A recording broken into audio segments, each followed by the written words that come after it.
Hello YouTube, Michael Constantine here. It might surprise many people here that I spend an enormous amount of time reading and trying to figure out how to undo the damage that has been done to our environment and to provide for vulnerable people in the interim until that damage can be rectified. Politicians like to play a popularity contest with people to try to win votes. And my only concern has ever been, what do we need to do so that everybody can thrive and prosper and have a fair shot, and we can avert massive amounts of human suffering and loss of life. I make a lot of generalizations because there are a lot of bigger things at play that affect our lives on a daily basis. We have to deal with energy costs, the cost of food, the cost of housing, the cost of healthcare, and mitigating complicating factors that come up, like the choices of other people and how they impact our lives and the lives of those we love. And I look at how all these different factors between behavior and the environment that we create and things beyond our control interact with each other. And I try to predict, well, what is the best way to prepare for the world that we're going to be living in? When I write to people, when I write to people who set public policy, I try to think about what kind of world we're going to have tomorrow, or 5 years from now, or 10.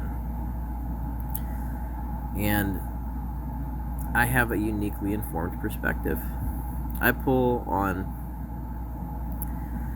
the research of other people at times. A lot of the time I'm reading people's studies that they've done and the findings of those studies. And I pull on what experts are recommending we should do. And then my own thoughts and ideas as well, to try to paint a picture for what we should be expecting tomorrow. How are things going to play out? What's going to happen? What kind of world are we going to be living in? And people don't realize just how much that I care, or what it is exactly that I'm trying to do. There's a lot of things I'm trying to do. There's a lot of things I'm trying to get other people to do in order to establish the changes that we need so that people will survive the challenges that are coming. I like to think that I have very powerful foresight, and other people swear by my opinion, they swear by my intellect,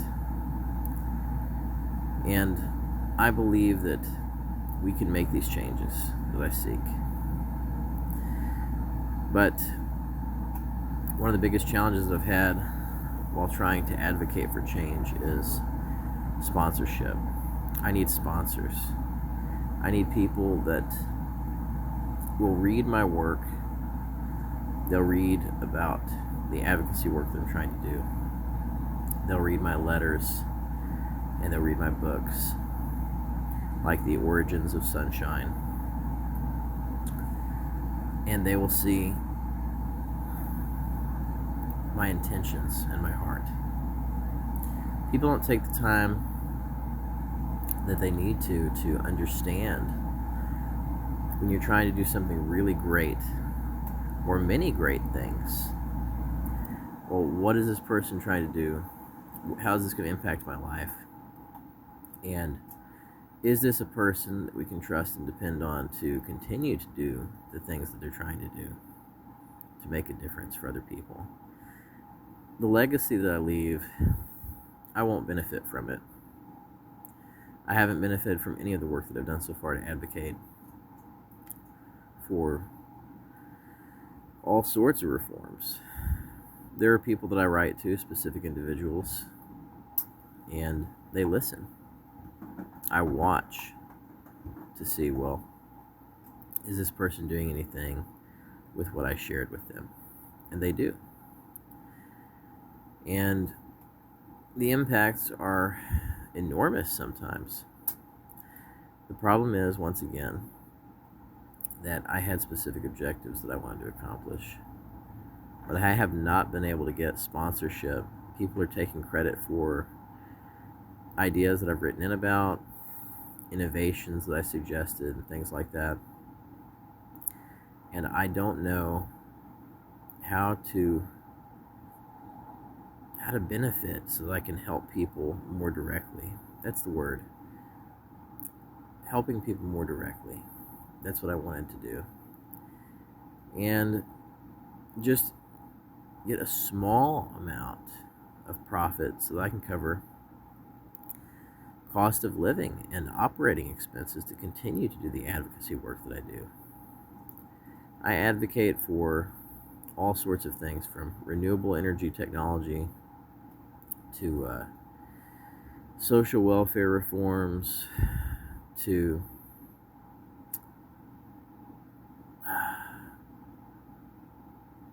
ideas for how to rectify the environmental damage that's been done, like carbon capture,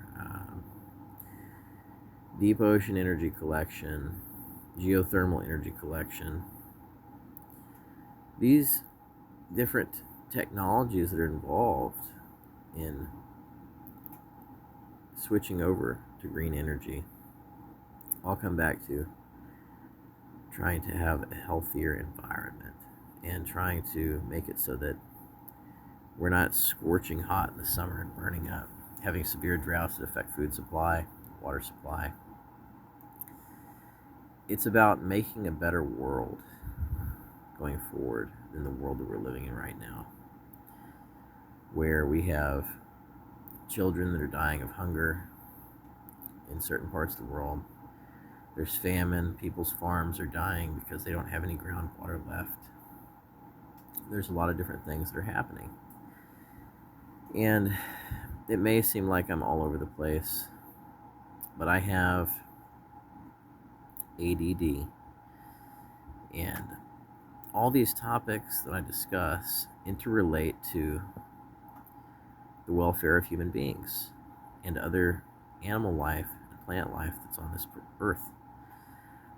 And if we address all of the challenges that I'm talking about comprehensively in my videos and in my writings, we'll have a much better world, a much more hopeful world, where survival doesn't require that you work 80 to 120 hours a week, like so many people are doing right now and have done in the past. And you won't have people who are sick that are literally working themselves to death, simply trying to make ends meet and have food and a place to stay. I used to be married to somebody where I had to do so much work that I never even really got to sit down, except for when I was sleeping. I worked myself nearly to death, and so did my wife. She's dead now. She's been dead for 7 years. She killed herself. The stress of everything she was dealing with, coupled with surviving severe abuse growing up, left her broken. And it continues to be the case today that people in those circumstances or from those circumstances struggle far more than the average person. So that's why I do a lot of the advocacy work that I do. Try to advocate for reforms like healthcare as a human right, universal basic income, housing as a human right, prescription access as a human right, meaning that they can't deny you on the basis of cost. You have to have access to essential medications that are life-sustaining. I was also someone who advocated for price controls on insulin. I wrote to somebody who eventually brought those changes into law. And all of this traces back to trying to provide better quality of life for people, better future for people. I write sometimes between 3 and 5 letters a day trying to make the changes that I seek because I want to make a better world. But I need sponsors. I need sponsors for my welfare reforms that I'm seeking to make. I need sponsors to support the foundation that I wanted to start. The foundation has been floundering because I can't get any sponsorship. I don't know what to do to even begin to get that going. And without money to pay for basic operating expenses or publications, I already paid a publisher and they've been dragging their feet.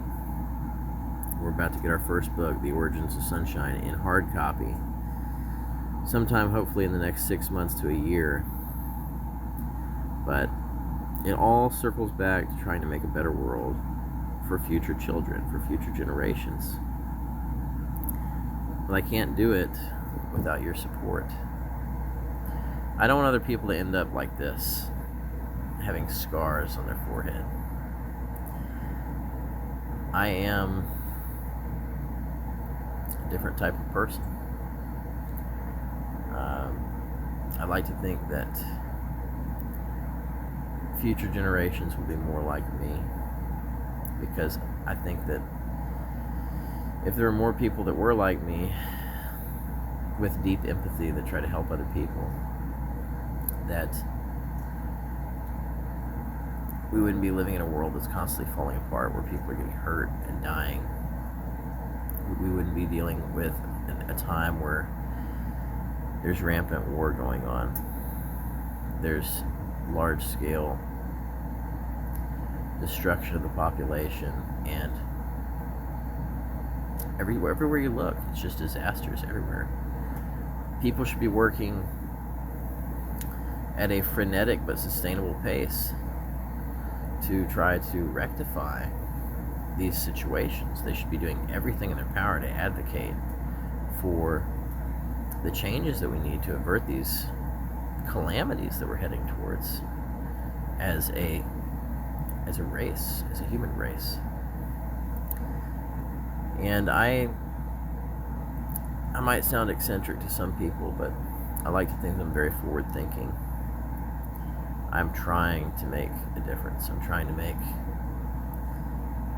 a better future where that survival that we all pursue and that quality of life that we desire is not unattainable.